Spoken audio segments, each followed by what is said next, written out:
श्री लाल बहादुर शास्त्री का जन्म 2 अक्टूबर 1904 को उत्तर प्रदेश के वाराणसी से 7 मील दूर एक छोटे से रेलवे टाउन मुगलसराय में हुआ था। उनके पिता एक स्कूल शिक्षक थे। जब लाल बहादुर शास्त्री केवल 1.5 वर्ष के थे तभी उनके पिता का देहांत हो गया था। उनकी मां अपने तीनों बच्चों के साथ अपने पिता के घर जाकर बस गईं। उस छोटे से शहर में लाल बहादुर की स्कूली शिक्षा कुछ खास नहीं रही, लेकिन गरीबी की मार पड़ने के बावजूद उनका बचपन पर्याप्त रूप से खुशहाल बीता। उन्हें वाराणसी में चाचा के साथ रहने के लिए भेज दिया गया था ताकि वे उच्च विद्यालय की शिक्षा प्राप्त कर सकें। घर पर सब उन्हें नन्हे के नाम से पुकारते थे। वे कई मील की दूरी नंगे पांव से ही तय कर विद्यालय जाते थे, यहाँ तक कि भीषण गर्मी में जब सड़कें अत्यधिक गर्म हुआ करती थीं तब भी उन्हें ऐसे ही जाना पड़ता था। बड़े होने के साथ ही लाल बहादुर शास्त्री विदेशी दासता से आजादी के लिए देश के संघर्ष में अधिक रुचि रखने लगे। वे भारत में ब्रिटिश शासन का समर्थन कर रहे भारतीय राजाओं की महात्मा गांधी द्वारा की गई निंदा से अत्यंत प्रभावित हुए। लाल बहादुर शास्त्री जब केवल 11 वर्ष के थे तब से ही उन्होंने राष्ट्रीय स्तर पर कुछ करने का मन बना लिया था। गांधी जी ने असहयोग आंदोलन में शामिल होने के लिए अपने देशवासियों से आह्वान किया था। इस समय लाल बहादुर शास्त्री केवल 16 वर्ष के थे। उन्होंने महात्मा गांधी के इस आह्वान पर अपनी पढ़ाई छोड़ देने का निर्णय कर लिया था।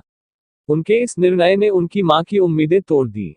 उनके परिवार ने उनके इस निर्णय को गलत बताते हुए उन्हें रोकने की बहुत कोशिश की, लेकिन वे इसमें असफल रहे।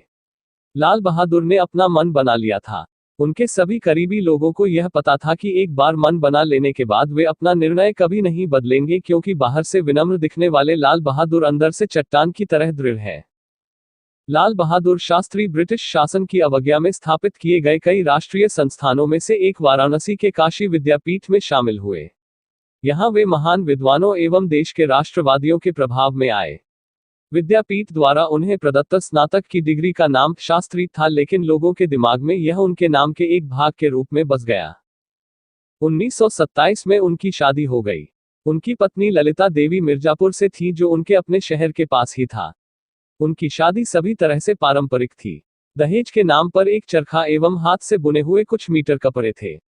वे दहेज के रूप में इससे ज्यादा कुछ और नहीं चाहते थे। 1930 में महात्मा गांधी ने नमक कानून को तोड़ते हुए दांडी यात्रा की। इस प्रतीकात्मक संदेश ने पूरे देश में एक तरह की क्रांति ला दी। लाल बहादुर शास्त्री विह्वल ऊर्जा के साथ स्वतंत्रता के इस संघर्ष में शामिल हो गए। उन्होंने कई विद्रोही अभियानों का नेतृत्व किया एवं कुल 7 वर्षों तक ब्रिटिश जेलों में रहे। आजादी के इस संघर्ष ने उन्हें पुनर्तः परिपक्व बना दिया। आजादी के बाद जब कांग्रेस सत्ता में आए, उससे पहले ही राष्ट्रीय संग्राम के नेता विनीत एवं नम्र लाल बहादुर शास्त्री के महत्व को समझ चुके थे। 1946 में जब कांग्रेस सरकार का गठन हुआ तो इस छोटे से डायनमो को देश के शासन में रचनात्मक भूमिका निभाने के लिए कहा गया। उन्हें अपने गृह राज्य उत्तर प्रदेश का संसदीय सचिव नियुक्त किया गया और जल्द ही वे गृह मंत्री के पद पर भी आसीन हुए। कड़ी मेहनत करने की उनकी क्षमता एवं उनकी दक्षता उत्तर प्रदेश में एक लोकोक्ति बन गई। वे 1951 में नई दिल्ली आ गए एवं केंद्रीय मंत्रिमंडल के कई विभागों का प्रभार संभाला। रेल मंत्री, परिवहन एवं संचार मंत्री, वाणिज्य एवं उद्योग मंत्री, गृह मंत्री एवं नेहरू जी की बीमारी के दौरान बिना विभाग के मंत्री रहे। उनकी प्रतिष्ठा लगातार बढ़ रही थी। एक रेल दुर्घटना, जिसमें कई लोग मारे गए थे, के लिए स्वयं को जिम्मेदार मानते हुए उन्होंने रेल मंत्री के पद से इस्तीफा दे दिया था।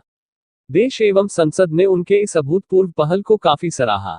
तत्कालीन प्रधानमंत्री पंडित नेहरू ने इस घटना पर संसद में बोलते हुए लाल बहादुर शास्त्री की ईमानदारी एवं उच्च आदर्शों की काफी तारीफ की। उन्होंने कहा कि उन्होंने लाल बहादुर शास्त्री का इस्तीफा इसलिए नहीं स्वीकार किया है कि जो कुछ हुआ वे इसके लिए जिम्मेदार है, बल्कि इसलिए स्वीकार किया है क्योंकि इससे संवैधानिक मर्यादा में एक मिसाल कायम होगी। रेल दुर्घटना पर लंबी बहस का जवाब देते हुए लाल बहादुर शास्त्री ने कहा, शायद मेरे लंबाई में छोटे होने एवं नम्र होने के कारण लोगों को लगता है कि मैं बहुत दृढ़ नहीं हो पा रहा हूं। यद्यपि शारीरिक रूप से मैं मजबूत नहीं है, लेकिन मुझे लगता है कि मैं आंतरिक रूप से इतना कमजोर भी नहीं हूं। अपने मंत्रालय के कामकाज के दौरान भी वे कांग्रेस पार्टी से संबंधित मामलों को देखते रहे एवं उसमें अपना भरपूर योगदान दिया।